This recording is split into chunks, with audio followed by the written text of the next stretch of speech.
नमस्ते, मेरा नाम राहुल है और मैं एक माइक्रो क्रेडिट लोन ऑफिसर हूं। इस ट्रेनिंग में हम क्रेडिट लिंक्ड लाइफ इंश्योरेंस को समझेंगे।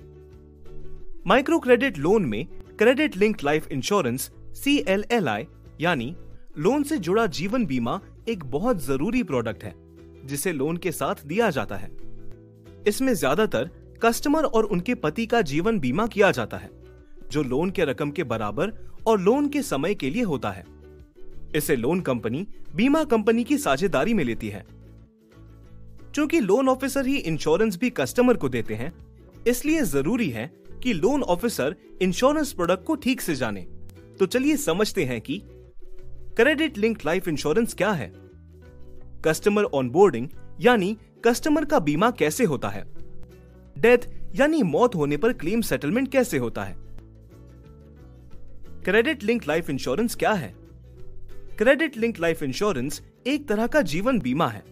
तो सबसे पहले ये समझते हैं कि जीवन बीमा या लाइफ इंश्योरेंस होता क्या है। मान लीजिए मैं 1 लाख रुपए की इंश्योरेंस पॉलिसी 1000 के प्रीमियम देके 1 साल के लिए यानी दिसंबर 2020 से दिसंबर 2021 के लिए लेता हूं। अगर मैं इस दौरान मर जाता हूं तो इंश्योरेंस कंपनी मेरे नॉमिनी जैसे कि मेरी पत्नी या बच्चे को 1 लाख रुपए देगी। लाइफ इंश्योरेंस उन लोगों के लिए बहुत ही जरूरी है जिनका परिवार उनकी कमाई से ही चलता है।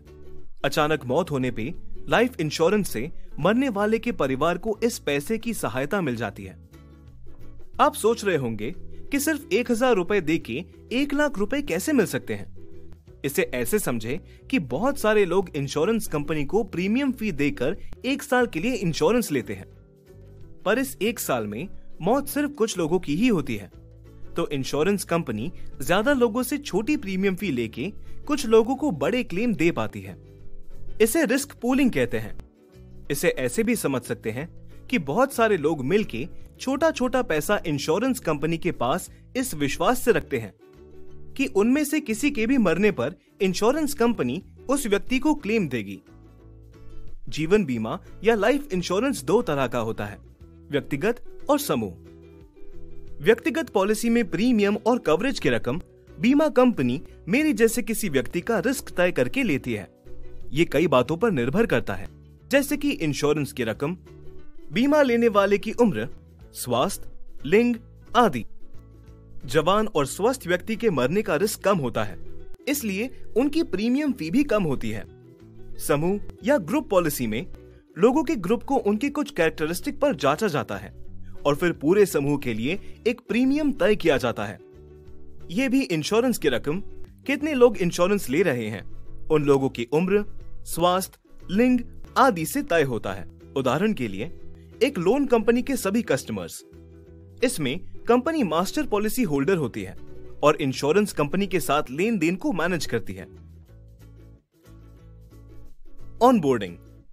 चलिए अब एक कस्टमर के साथ क्रेडिट लिंक्ड लाइफ इंश्योरेंस की ऑनबोर्डिंग को समझते हैं। कुसुम जी, आपके लोन के कागज ठीक हैं। अब सिर्फ एक काम बाकी है। वो क्या? आज मैं आपको जीवन बीमा के बारे में समझाऊंगा। ये वही होता है ना जिसमें अस्पताल में भर्ती होने पर बीमा कंपनी खर्चा देती है? नहीं, आप जिसके बारे में बात कर रही हैं उसे हेल्थ इंश्योरेंस यानी स्वास्थ्य बीमा कहते हैं। मैं जिस बीमा की बात कर रहा हूँ वो थोड़ा अलग है। इसे क्रेडिट लिंक्ड लाइफ इंश्योरेंस कहते हैं। अगर आपने लोन के साथ ये बीमा पॉलिसी ली है और लोन के बीच में आपकी या आपके परिवार में बीमा धारक की मौत हो जाती है, तो बचा हुआ लोन बीमा की रकम से चुकाया जाता है और लोन चुकाने के बाद जो बीमा का पैसा बचता है वो बीमा धारक के परिवार को दे दिया जाता है। ये तो फायदे की बात लगती है। हाँ, पर इसके लिए आपको प्रीमियम फी देनी होगी जो कि लोन कंपनी लोन से ही काट लेगी। आपको प्रीमियम रसीद और बीमा से जुड़े सभी जरूरी कागज दिए जाएंगे। इन कागजों को ध्यान से रखें, मरने की स्थिति में इन कागजों की जरूरत पड़ेगी। और हाँ, अपने परिवार को भी इस बारे में जरूर बताएं। प्रीमियम फी के अलावा कोई और फी भी देनी होती है सर? नहीं, इस सुविधा के लिए सिर्फ आपकी रसीद पर दी गई प्रीमियम फी देनी होती है। इसके अलावा कोई और पैसा नहीं लिया जाता। ठीक है। 2 और जरूरी बातें। अगर मौत आत्महत्या है या कवरेज का समय खत्म होने के बाद होती है तो बीमा का पैसा नहीं मिलेगा। अगर इस दौरान में मौत नहीं होती है तो क्या ये प्रीमियम फी हमें वापस मिल जाएगी? नहीं, ये प्रीमियम फी आपको वापस नहीं मिलेगी। प्रीमियम फी देकर आप अपने परिवार के लिए कुछ समय के लिए सुरक्षा लेते हैं कि अगर आप न रहें तो उन्हें पैसे की कुछ मदद हो जाए। आशा है कि आप इन बातों को अच्छे से समझ गई होंगी। अगर फिर भी आपको कोई सवाल है तो आप कभी भी मुझसे पूछ सकती हैं। तो आपने देखा कि आपको क्रेडिट लिंक लाइफ इंश्योरेंस के बारे में कस्टमर्स को कैसे बताना है। ध्यान रहे कि इंश्योरेंस समझाना इतना आसान नहीं है, इसलिए कस्टमर को आराम से समझाइए। चलिए अब कुछ और जरूरी बातें जानें। बीमा लेने वाले व्यक्ति के स्वास्थ्य के बारे में जांच लें। गंभीर रूप से बीमार व्यक्ति से सावधानी बरतें कि कहीं वो सिर्फ बीमा का लाभ उठाने के लिए ही बीमा ना करा रहे हों।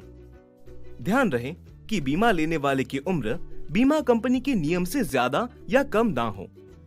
नॉमिनी यानी परिवार का सदस्य जिसे क्लेम के पैसे का हक है, उसके बीमा लेने वाले का रिलेशन या संबंध चेक कर लें। कंपनी के नियमों के अनुसार कस्टमर के सभी जरूरी कागजों को देखें, चेक करें। फॉर्म सही और साफ लिखाई में भरें। कस्टमर से एनओसी जरूर लें, जिससे लोन कंपनी मौत होने पर बचे हुए लोन को क्लेम के रकम से ले सके। कस्टमर को प्रीमियम फी की रसीद और इंश्योरेंस का प्रमाण पत्र ध्यान से दें और कस्टमर को कुछ बातें जरूर बताएं, जैसे प्रीमियम फी, कवरेज की रकम, बीमा कब से कब तक का है, क्लेम के लिए जरूरी कागज जैसे कि पहचान और पते का आईडी प्रूफ, मृत्यु प्रमाण पत्र, बैंक खाते के डिटेल्स आदि।